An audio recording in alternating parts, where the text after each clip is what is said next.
নমস্কার বন্ধুরা, আজকে আমার বাড়িতে বৈষ্ণব সেবা হচ্ছে। আমি বৈষ্ণব সেবা দিয়েছি।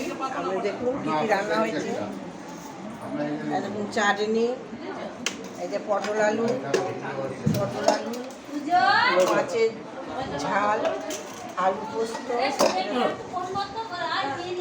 এটা শাক ভাজা,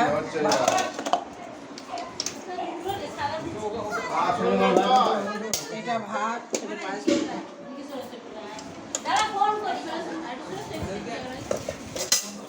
পায়েস,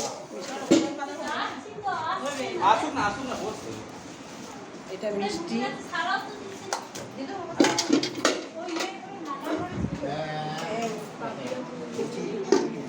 এটা ডাল, দই দিয়ে ভাত খাবে।